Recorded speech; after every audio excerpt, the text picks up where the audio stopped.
What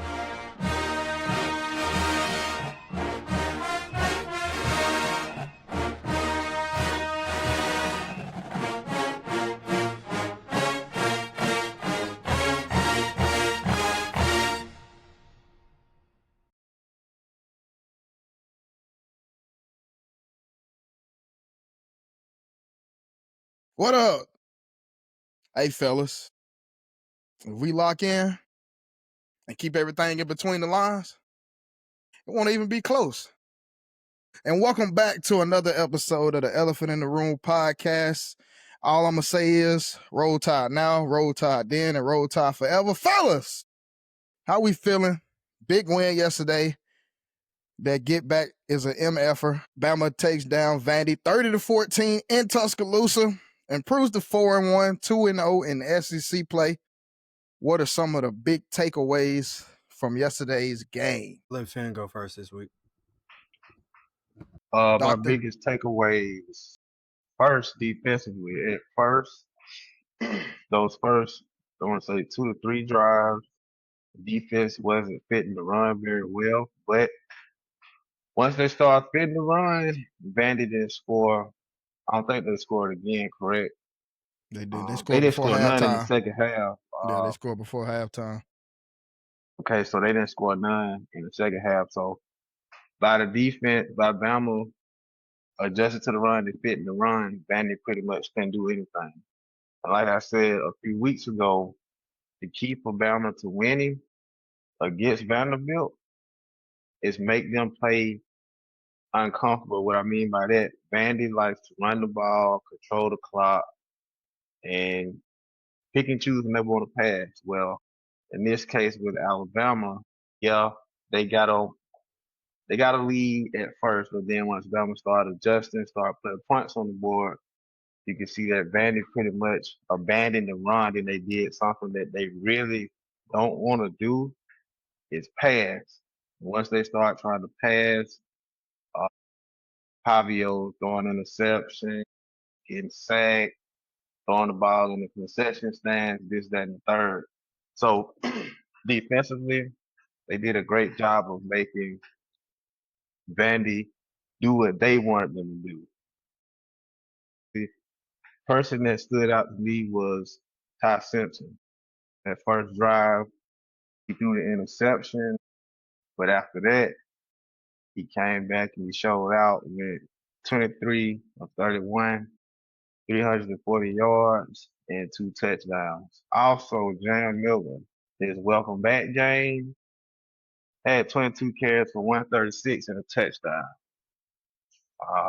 Receiving core did an excellent job, and just offensively, well, as a team, they did a great job getting that revenge win against Vanderbilt. I feel like it was another prove-it game.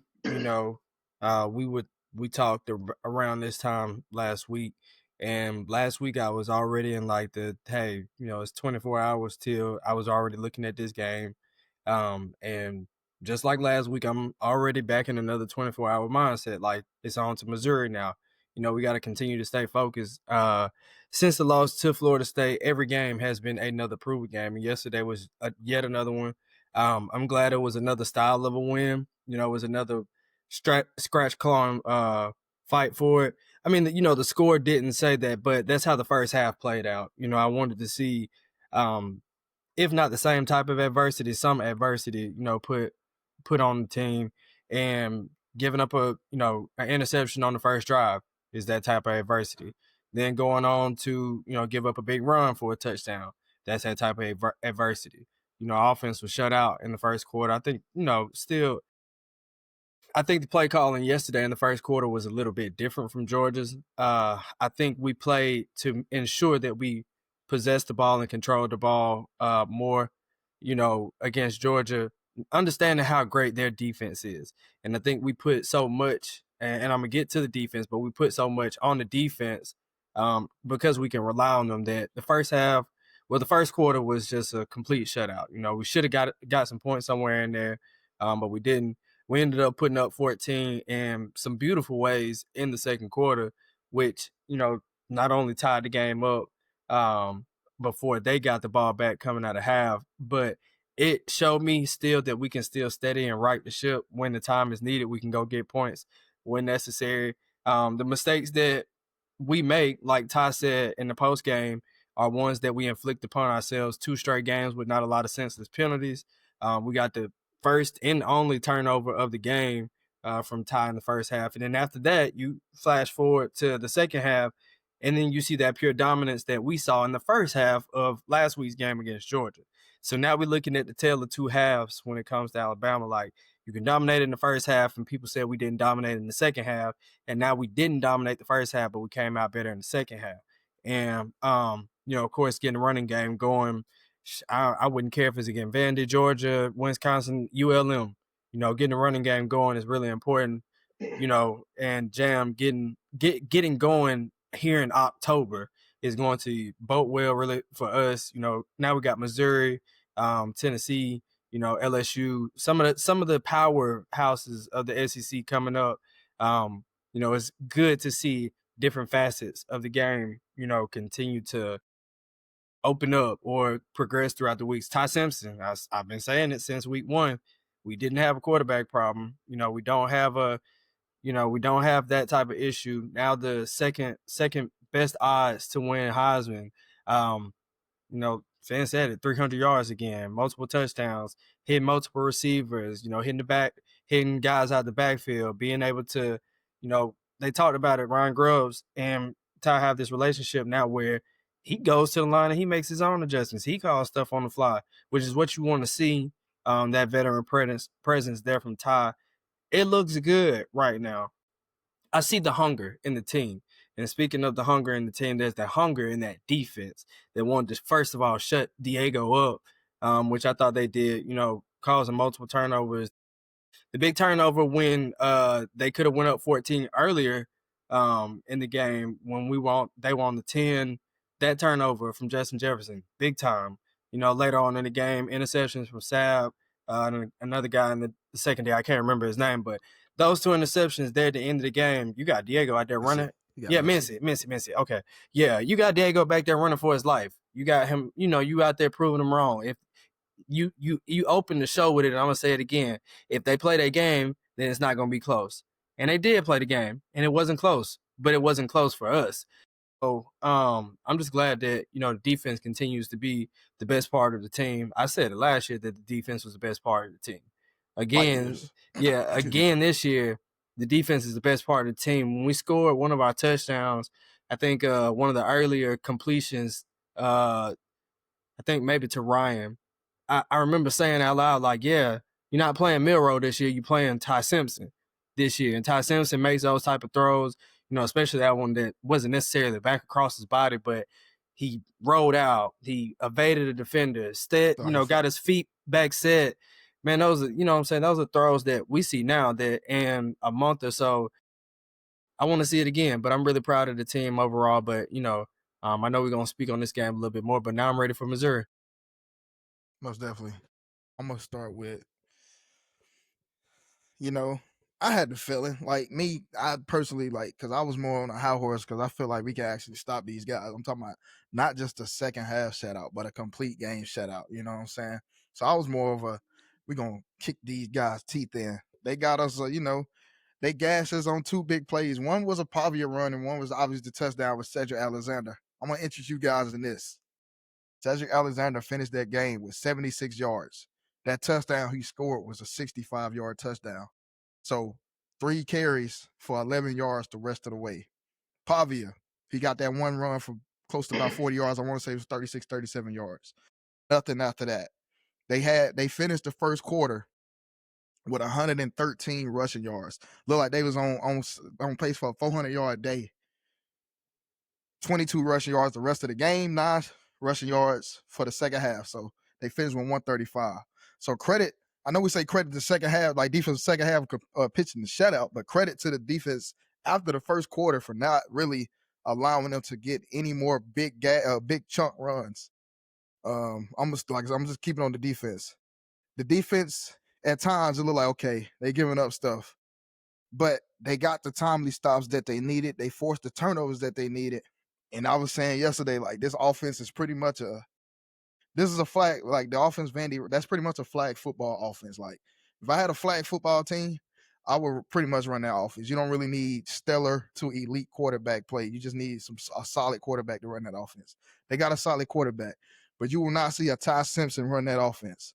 You will not see a Trevor Lawrence or a Deshaun Watson. You will not see any of these type of quarterbacks. Not even a Tim Tebow will run that type of offense that Vanderbilt runs. For them to basically make them play catch up. And this pretty much was a 12-round boxing match. Scorecard.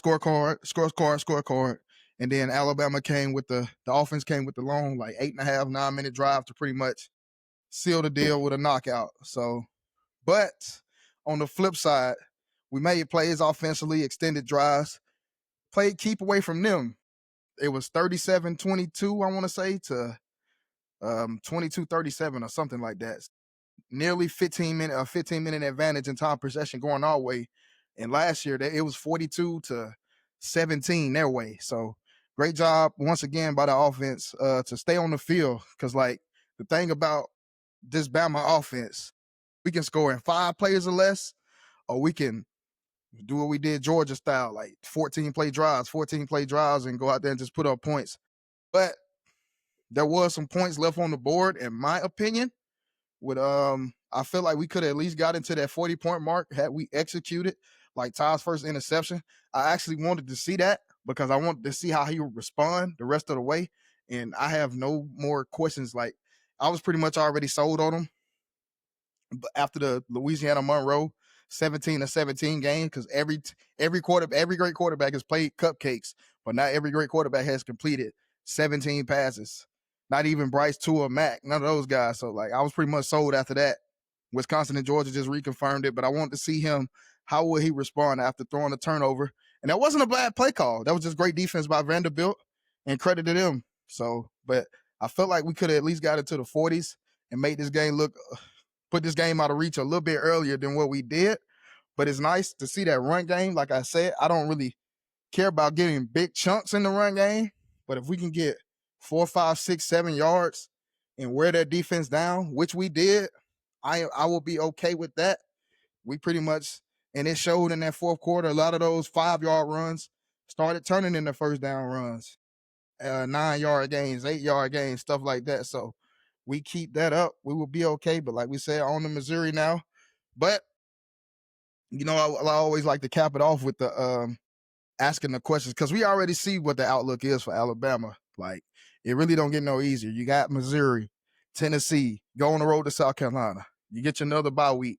You got LSU coming into town, Oklahoma, and then, you know, you get your tune-up game before the Iron Bowl. You know how that game is. So we already know the outlook. But what do we see from Vanderbilt from here out? Sitting at 5-1. I know myself, I think they can finish with an 8-win season and potentially and win their 9th game in a bowl game. But what do you guys see from Vanderbilt moving forward? Yeah, I wanted to say, you know, at the same time, like, first off, hats off to Vandy still, because I felt like, kind of like you alluded to, it was a boxing match. And in the first half of the fight, they threw some punches, and they threw their best punches in the first half. We adjusted. We finished off with, I feel like, the last 6 rounds with straight 10s. So, you know, other than that, Vandy now has a bye, and then they go on to host LSU, who has to play South Carolina this upcoming week. I feel like that's just as trappish of a game as it was for us last year going to Vanderbilt. I think that'll be somewhat of a trap game for LSU. Definitely wanted to be interesting to keep your eyes on. And then they play Missouri, who we are about to get ready to play. So they're going to have 2 home games coming back out after they come out their bye, which I see as a 1-1 split or 2-0 at best. I hope they don't come out 0-2, because if they come out 0-2 and go 5-3 after that, they got Texas, Auburn, Kentucky, and Tennessee.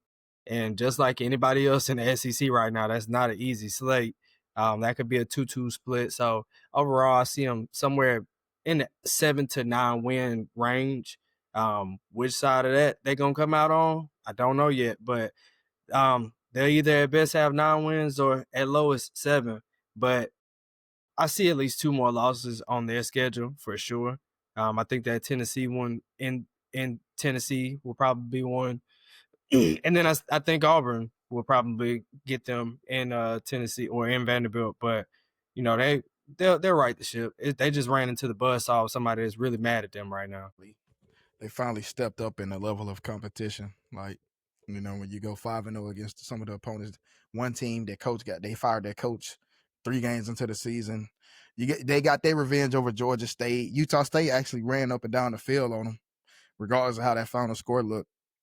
You know what I'm saying? So they finally got that, but I'll add that. And then, of course, before I let you go, Vin, of course, they try to do what they always try to do. Hype Vandy up, then watch them lose, and then try to tear them down. Well, that's just Vanderbilt. Nope, not going to let y'all do that. Because y'all always want, they got a chance. I think they have a chance to get the upset. I think Vandy can get the upset.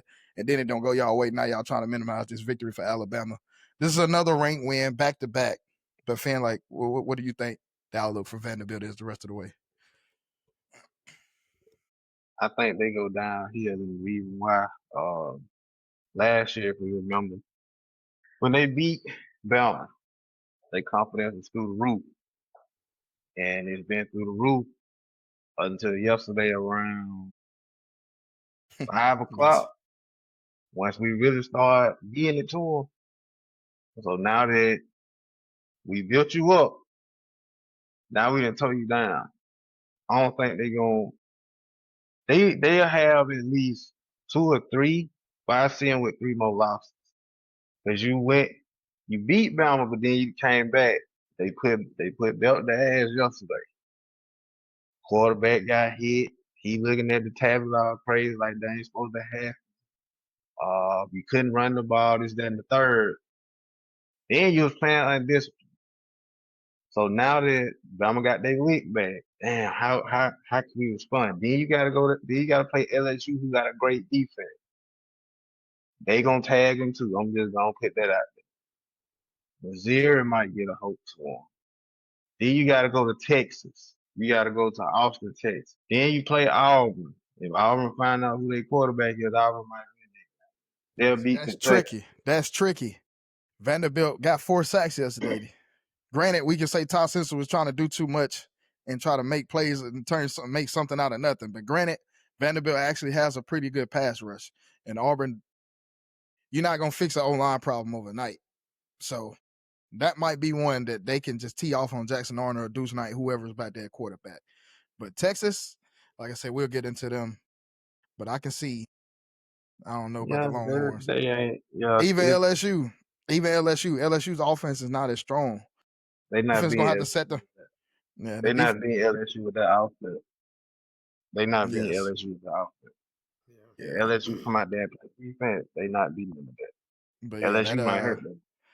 Yeah, but that's another. Yeah, they were out of rhythm. Like, it's cool when you got the lead. That's basically what their offense was predicated toward: build a lead, play keep away, and then just on defense, send the guys after the quarterback. That's pretty much how they got Alabama last year: play keep away.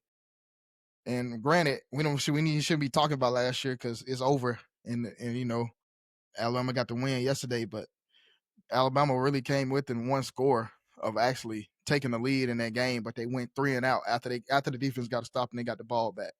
So, but just to put a bow on that and to bivvy off into, Dre's national championship pick, Texas Longhorns went to the swamp. All season after that loss to Ohio State, we pretty much was on the like, hey, they could lose this game. We were pretty much, I know for me, I was actually standing 10 toes down on them actually losing the game, but y'all was kind of on the leading towards the fact. What do we see from Texas? Y'all? What do we see from Texas after that second loss? They don't have a Power 4 win, by the way, this season. And they won't get one this season. What do we think? I mean, I was gonna say I originally had it completely different. Preseason is, well, that's what it's for. You know what I'm saying? Yes. But hey, on paper versus what happened on the field from week 1 to last night, it's just not what you expect to see. I mean, we're talking about Ryan Grubbs and what he's doing for Ty Simpson, making the game easy. We talked last week about how I felt about Nussmeier and how I felt about them not making the game easy for him. And here I am again saying that I don't think that Sarkisian is making the game, first of all, easy for Arch, you know, or maybe Arch just, again, is either hurt or he's just not right in the head mentally, just like Ryan Williams, you know. So it's just one of those things, man. You know, that's his first SEC road test. Going into the swamp is just as bad as going into Kyle Field, you know, or going, you know what I'm saying, out west to Mississippi State or Ole Miss. But going to the swamp more specifically is, you know, one of the deadliest places to play in the SEC.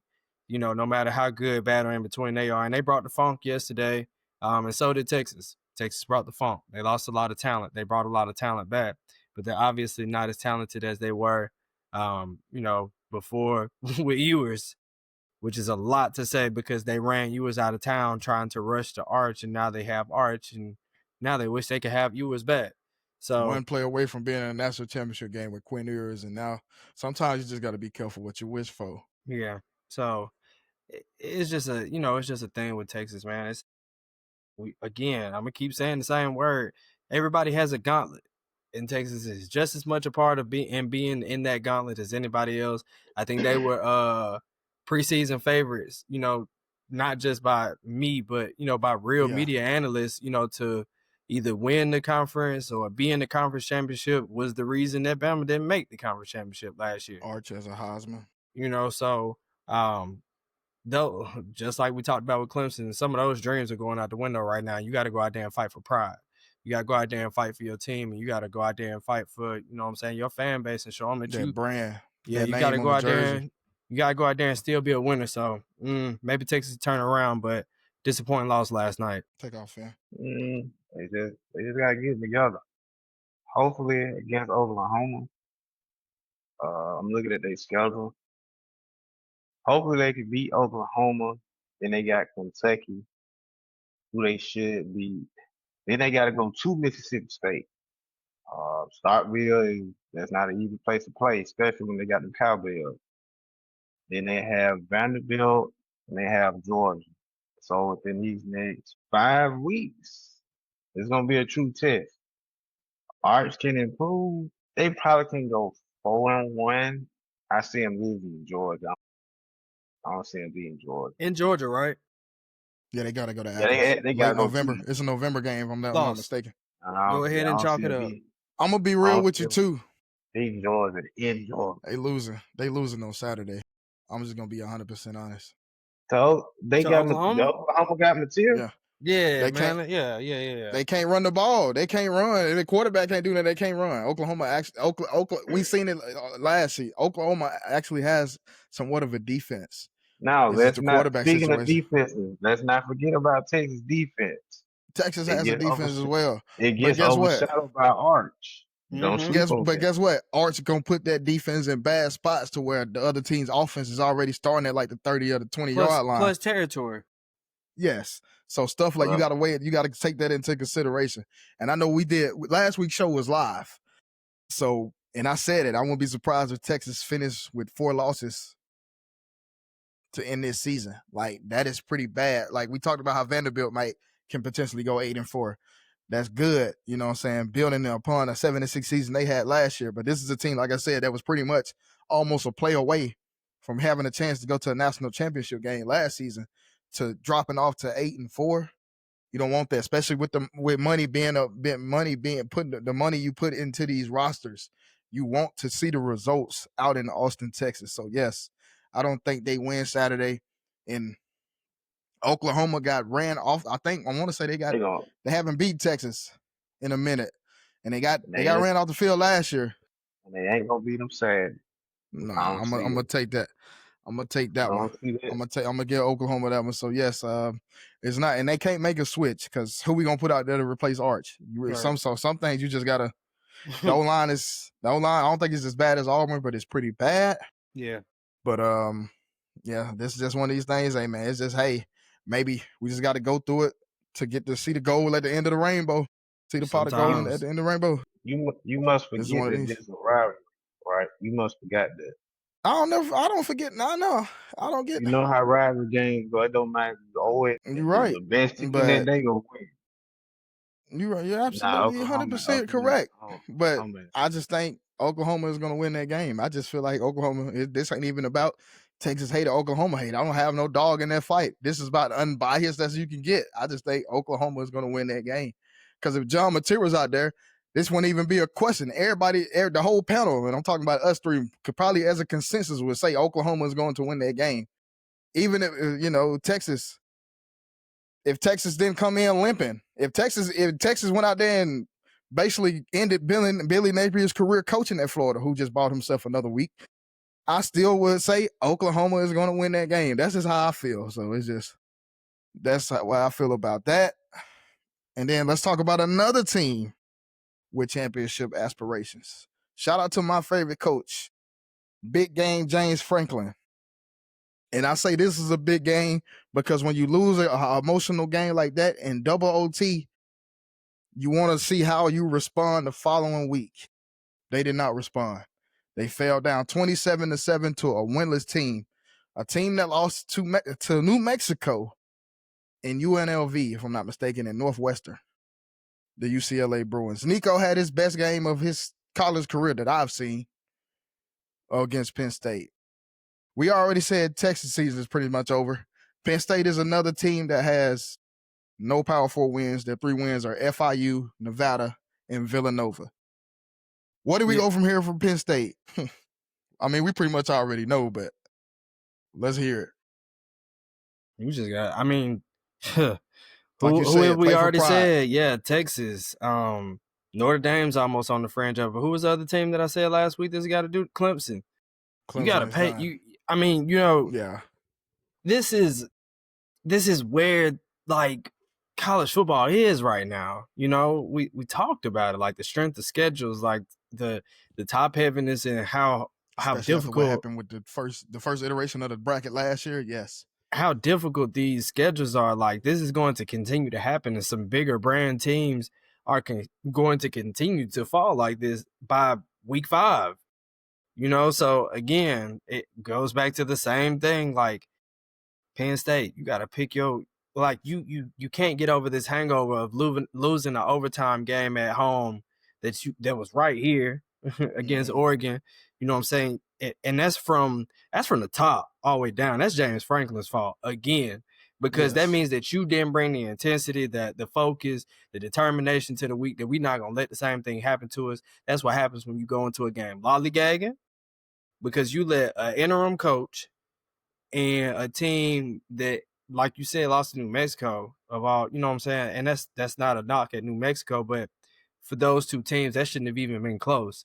So now you fly out to SoCal last week or this week and you lose, and a tooth and nail fight. Like, again, we talked about you talked about it last week, Georgia possibly being on upset alert against Kentucky, but they had their home crowd on their side to pick them up when they were down. So Penn State not having their home crowd, I don't even know if it would have helped, but them not having any energy, them having to fly out west, having to play that game with probably little to no family, no friends, nobody in the crowd for them. Yeah, they didn't have any energy even from the UCLA fans to fight off of. UCLA don't really even they don't even pack out their own stadium, especially now. And that's the point. Like, I saw a video of pregame yesterday where it was like less than half full, and that's the point that I'm making. Like, even in a game, in a game that intense, that's in the middle of the day, that you don't wake up and go like, this could be a game.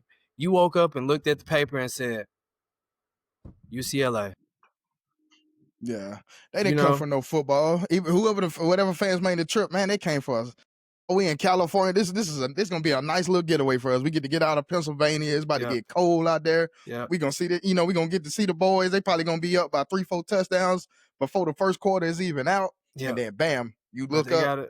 They gotta pick get your teeth kicked in. Gotta pick their butts up off the ground, man. Because let me check and see real quick. I know Ohio State on that schedule somewhere. I know it is. I know it is, and maybe Michigan. Somewhere. But bouncing off of this with 2 losses now, you go play Northwestern and Iowa.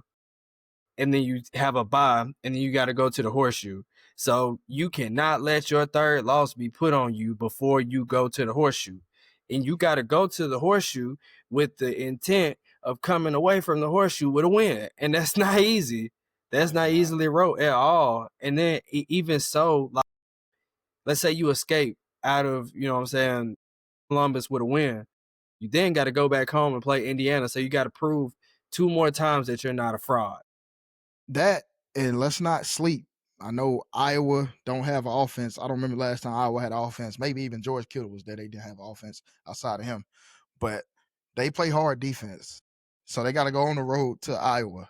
So that's not nothing to just like look over. I'm kind of they get a bye week right before that Ohio State game, which is great. But like that Iowa game, that very well, if they responded these next 2 weeks, these versus UCLA yesterday, or go out and beat the brakes off Northwestern, that Iowa game could have very well have been the UCLA game yesterday had they let it be with a tougher team in Iowa.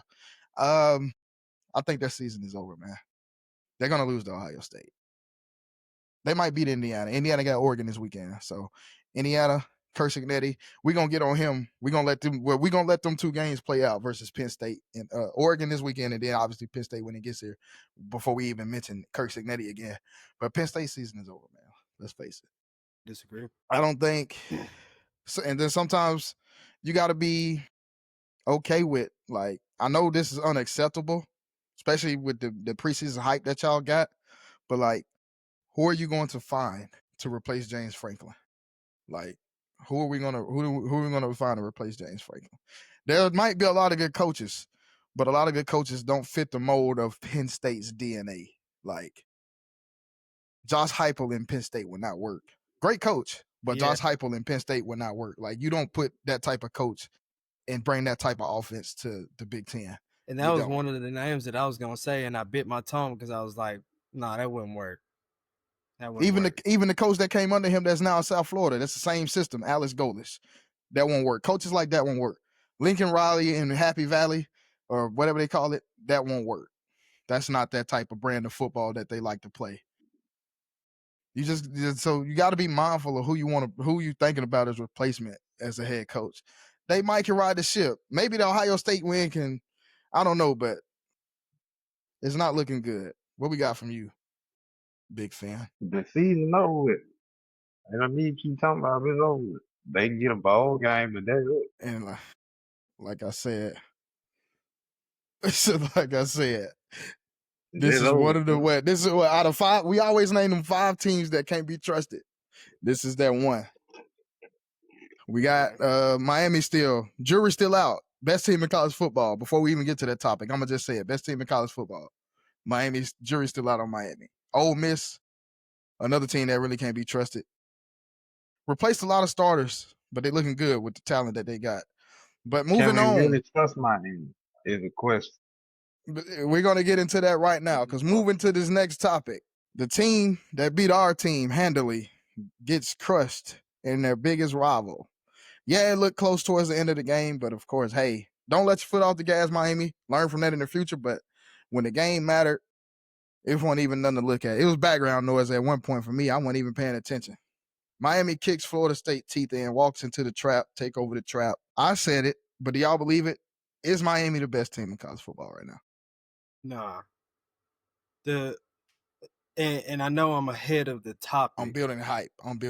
That's all I'm doing. But go ahead. Nah, then I'm gonna just say that right there. Nah, they're not. I'm not gonna say who I think it is, but it's not them. I'll say it that much. Okay.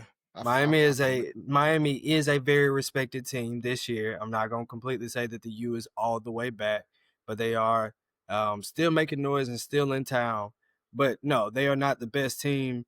I mean, with ACC team, we gonna have the same argument until the days of our lives are over. I'd love to see them match up with a SEC team and see what happens, which I think Miami already did. But they play Florida, man. Like, yeah, okay, well, no, yeah. Other than that, man, nah. You want to see a matchup with somebody like that Florida versus Texas A&M or Ole Miss or you wanna I get see you. something that gives them the, all right, y'all a real team, and that hasn't happened yet. They winning ball games. That's what they supposed to be doing. That's what they're gonna continue to do. Their best win right now still is the Notre Dame win to open the season. They still got the likes of Louisville, Stanford, SMU, Syracuse, NC State, Virginia Tech, and Pitt. And guess what? They won't lose They ain't unless got for some GT. reason, They don't have GT. They got which I lucky. think is who they will meet in the conference championship. But Championship. between the rest of those games, I don't have a loss on their calendar.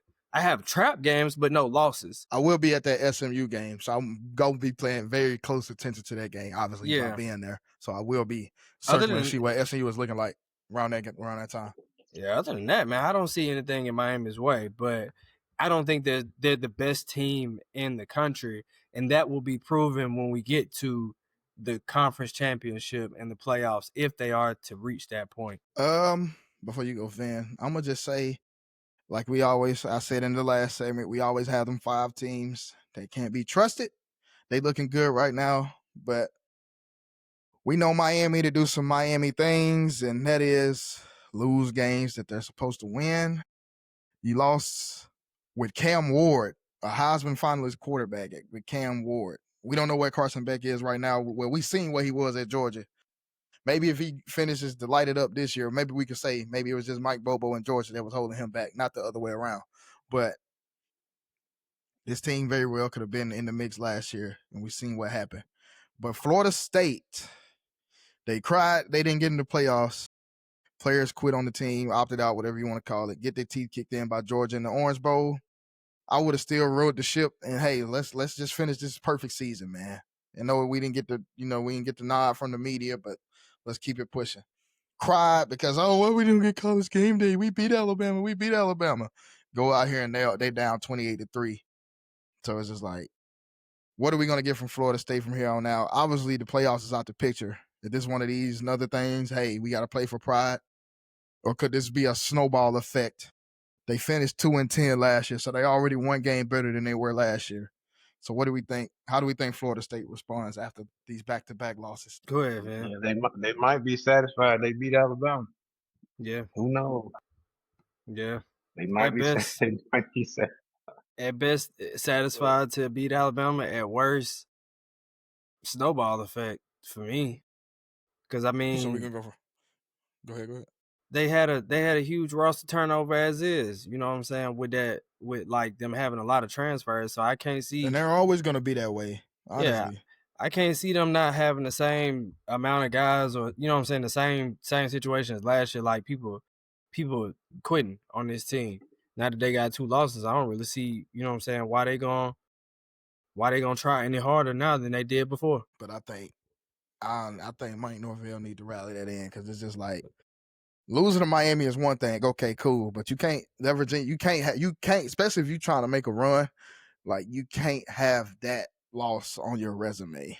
Virginia's ranked now, good for them, but like, that's something that you got to take care of, because like, nobody is gonna knock you for losing to Miami, losing to your rival, especially the way Miami is looking thus far. We're not gonna knock you. You beat Alabama, great, but the beauty about this sport, and any sport in general, when you do stuff like that, you got to keep going out here and validating it.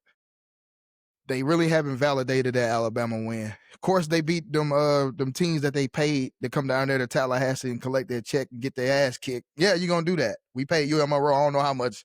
We beat them 73-0. So there's that. Of course, you're gonna do that.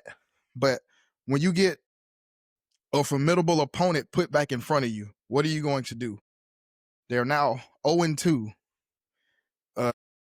They're basically 1-2 versus Power 4 teams this year, with their only win and being against Alabama. And they call Alabama lacking on a bad day. And I'll let you put a bow on this, fan, before we get ready to close out with the question. What was the question? Where does FSU go from here? Just looking at their schedule, they could possibly win out. Only losses I see if they do lose is possibly Clemson, since they got to go to Clemson, and then Florida. But other than that, if they can win out and have some They don't play help from Georgia some Tech other either? teams, if they win They don't out, play have Georgia some Tech help from either? some other teams, Mm. they still they won't be in the playoff, but it'll be okay. We won out. We lost to two ranked teams at the time. We beat Alabama will be in the top five by November. We By beat that the point, top dog. five Alabama. If they win out, that win against Alabama is gonna save. It's gonna I save. don't Save see them for it. what though? Save Yeah, them for what though? Oh, you It's said I it's don't gonna not? got them. it's gonna save. No, I because don't They you got got to gonna them. think. You have to think that 12th spot goes to a group of 5 team, which is I a didn't say Memphis. they was Could be a going to the Memphis, a playoff. South Florida. You just I didn't saying say they was going it's to the just playoff. I'm just saying with the oh ranking, that win is going. If they win out, do they supposed to do? It's gonna put them at the brink of almost getting in, but not because they beat the top. Bama beat top five because out of them six that's in front should of we them, they get a gonna lose. Come on oh now, yeah, most who definitely. dude? Some folks gonna lose, but yeah, if they win out, Excuse me. they'll sit. They'll sit somewhere between 14 and 20 to finish the season for our ranking, but they won't be in the playoffs. Nah, they gonna be. Yeah, Okay, I was about to say because No, they there's gonna a be in lot the of group of playoffs. 5 teams that's making a run. It look Yeah. like Memphis might be the front runner to get that 12 spot right now. But So right now they so can yeah, just but play for okay, we almost got it. That's what they playing. But it's just like We when it almost come to got it. stuff like that, yeah, they almost got in 2 years ago with a perfect record. So you think they had opt outs then? Like, what do we think now? So it's just Well, like, and they if lost 2 Bama games win the already. national They if already lost Bama 2 win the games. national championship, well, we beat the national champion. We the national champion. So I guess Ole Miss can say that too. Then yeah. back when they beat Bama in 2015, Ole Miss gonna and lose the they lost game. to Arkansas that year, sending. Oh yeah, Ole Miss gonna lose to Oklahoma or Georgia. They played them back to back, if I'm not mistaken. Ole So, Miss, Texas Yeah, but y'all A&M, go 1-2. and Indiana. All them Texas gonna lose. A&M gonna lose. Texas A&M gonna lose to They gonna lose 2 games. somebody. But yeah, and here They we setting it go. up. Okay, now They we setting it got up. closing question. Who do we think is the best team in college football? Out of the undefeateds, we got Ohio State, we got Miami, we got Ole Miss, we got Texas A&M, and we got Oklahoma. The one lost teams: You still Georgia, or Alabama, Oregon. I'm sorry, as far as undefeated goes, Oregon. Throw them in the undefeated category. The one lost teams: Alabama, Georgia. I think those are the only 2 teams in the top 10 with one loss. I'm not finna say no damn Virginia Cavaliers. They lost to NC State, so let's not even. But nah. amongst that, who do we think? Oh, Indiana as well. Indiana's undefeated. I'm sorry, my bad, Indiana. Who do we think is the best teams out of that list, or is the best team out of that list? You can go defending champ. The best Cop out. team right now, like right Yes, now, best is team right now. Alabama, and I'm not Right being now. biased. Week 7, But 7 weeks in. I'm not being biased. It's Alabama. Let's hear Alabama this is out. just We're gonna hear you out. We're gonna hear you out. We're gonna hear you out. Go ahead, Finn. You there? I said we gonna.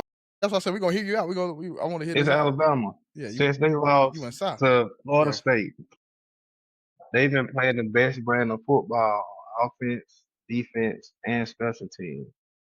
Within those 5 weeks of football, they've only had 1 turnover. Okay. Then also within that time frame of that loss, they've had some adversity. Then they've responded. Going to Georgia at night, and getting the win, controlling the game. Let's look at Ohio State. Ohio State, they playing ball, but Michigan, every time it seems like every time they play Michigan, they slip up and forget how to play football. Miami, Miami still gotta, they still gotta show to improve us that they for real. Oregon, they ain't really played nobody. They played Penn State, but hell, where's Penn State? They ain't really That playing loss. football. That loss is kind of. That loss is. Nah, That win is losing value now. That win nah. is losing some value now. Got Ole Miss. Ole Miss still got to go through the SEC. You know, Lane Kiffin, like you say, he gonna lose a game he's supposed to win. That's that with Ole Miss. Texas A&M, they still got some SEC games they got. Oklahoma, the same thing. Indiana, let me look at their schedule. Indiana just They there. got Oregon this weekend. They got Penn State in November. They said They gonna get whooped. like I said. Oregon I'm gonna save my piece for Oregon cursing, gonna baby. handle. But as far as that, this is not being biased. Up and down is Bama. They've made the biggest improvement from week one. That's my take on it. Yeah, I'll honestly say I'm not gonna even disagree with that. I'm not at all, one bit. But I'll be honest, 100% honest. I know I said in the previous before we transitioned to this, I was hyping Miami up. You know what I'm saying? But I honestly don't think there's no clear cut team that's head and shoulders above the next team. Like, No, if we've been 100% real, because like, I feel like Georgia, Alabama, Ohio State, and Oregon are all the same team right now. yes. I So don't it's feel just like like there's a even in the favorite. preseason rankings kind of flawed a lot of this anyway. Now that Texas, Penn State, and Clemson are gone, LSU is out of the top 10. So a lot of this is they on the After brink. the They fact. number 11. Yeah. So it's just like, yeah. So that's I So don't really think now some of these games are played out. We 7 weeks in, and you know who you are at this point. And kind of So like Finn was saying, to Finn point, like some of the unbeatens are still false unbeatens, because yesterday we had a false unbeaten that we played. We had an unbeaten that hadn't played anybody of real caliber yet before they played us, and they were unbeaten. And so we still got, you know what I'm saying, some more challenging weeks to get through to kind of start separating some teams. But like you heard what I just said. Like, I feel like 4 teams are all the same. And yes, saying the defending national champions is a cop out, but second to them, I feel like is Oregon. And then after that, I feel like there is a 3-way tie at the top right now between us, Ohio State, and Oregon. And then there's a close second with Georgia, because we just played them and we see what their flaws are. But per usual, it's only yeah, flawed. It's really only flawed against Alabama. It's really not flawed against yeah, anybody else. yeah. It's really only Alabama, if we're being 100. But, Ohio State, if you look at their schedule, they won't have a challenging game all season. They play Illinois this weekend. They, like Finn said, They they gotta look get good. they gotta get to the last week, and they gotta be really, really locked This in is to not let this that. is Alabama versus Vanderbilt for the Big Ten. This is Yeah. all this game is. This is Yeah. all this game is. Like, it Yeah. looked good. They got them a little nail biter win over USC. We all know, like, That wouldn't. USC can't keep players. USC or nor UCLA can keep players in LA to play for neither one of those programs. No. So there's that. So yes, like I said, I know I hyped up Miami, but it's just like, in my opinion, nobody is really clear cut head and shoulders above. Like, you can look at it and be like, we put them on the field, like, through and through. They kicking ass for 4 quarters. It's It's gonna take a lot for me to say that Ole Miss, Miami, Texas A&M, Oklahoma, Indiana, or Texas Tech, even as unbeaten's, are the best team in the Forgot country, because about neither them. one. Yeah, that's why I said no. Texas That's why I'm Tech is saying falling that. favorite Like, to being in the Big 12, and all they got to do is just keep winning, and they Yeah. gon' and just the chips may fall where they lay with Texas Tech, so they'll find a spot. so the Get cream in of where the you crop fit is in. still the cream of the crop Yes. I just hope Ohio State don't lose to Michigan. They do all that and lose to Michigan. They last game. Man, look, Ryan They Day will do it. good They will do it. Ryan Day good in the hood now. He brought them a championship. They don't care nothing about that. Well, they do. Because they was about ready to get rid of him. That's because Ryan Day showed he's still like, you can't win no big game, but he had a playoff run. Their team responded after that Michigan loss. They brought home the championship. So I think losing to Michigan this year, it's still gonna be bad because he still ain't beat them. But it'd be like, all right, man, you good, but come on, man, when you gonna answer this question for us? When you gonna get over that hurdle? It's kind of like Kirby Smart with Bama. Yeah, Kirby got that one on us in the championship game, but it's still It's still 7 other losses. It's like, why you can't beat this We ain't team? even So talking that's about Ryan Day when it comes to that's Ryan Day when it comes to Michigan.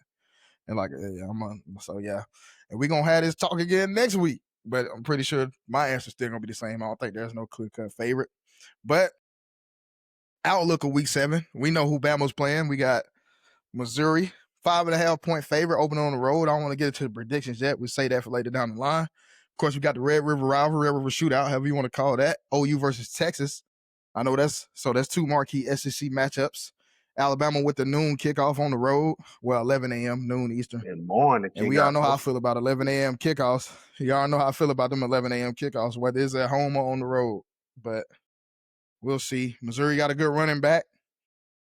See, can we make them one-dimensional and make them beat us with the pass? Because they don't really have a tradition. They don't really have dual threats. They really have just traditional stand in the pocket type quarterbacks. Will But Indiana and Oregon end up being a game on accident? I don't see that. Where they playing? I need to see. I don't know. They in Oregon. In Oregon. Game day gonna be there and all. No, Oregon. Speaking of, I'm glad you brought them up too, because we do got Auburn versus Georgia, if I'm not mistaken. Yep. This weekend. Late in the night on the plains. In Voodoo Land. We know how to get down in Jordan here in the night game. Hey, Yes. I might do so. If they show up, No. they. Well, no, Georgia ain't got no pass rush. You're right. Georgia's pass rush is not as good as years past. Georgia ain't got no you pass might be on to defense. something. But the way Auburn offensive line set up and the way Jackson Arnold is set up, yeah, I don't know, man. We'll see. I'll make my prediction. Yeah. We'll see. Maybe we see Dude's night. Maybe we see Dude's night. We'll see. These is like some of the big matchups we'll get into when we make our predictions. And Finn Fenderson, Dre Davis. I'll be Anthony Likes. Thank y'all for tuning in. I gotta make another a episode shout out of the Elephant in the Room podcast. One more time. Right as I'm about to close the show out, man, go ahead, man. I gotta make shout out, man. Shout out Alabama State. We got Jackson State. ASU. And I think this game will determine who will go to the whoever wins this game will be in control of the East. If we go out and win, then I think we'll be A&M. I think that we will secure the championship for the East. So big game this week in Jackson. That's it. There we go. Shout out to Bama State Hornets. Yes, sir. Shout out to big I got game another coming up thing, indeed. the greatest creations. What we You got? almost tripped up on Red River Rivalry. That's too many on. You almost tripped up on it. You said it fast. Here, man. Get off my podcast, man. I thank y'all for tuning in. Do you think I'm easy? All right, I'm signing out. Dre Davis, Anthony Likes, and Finn Fenderson, Elephant in the Room podcast. Peace out. Roll Tide, and we done.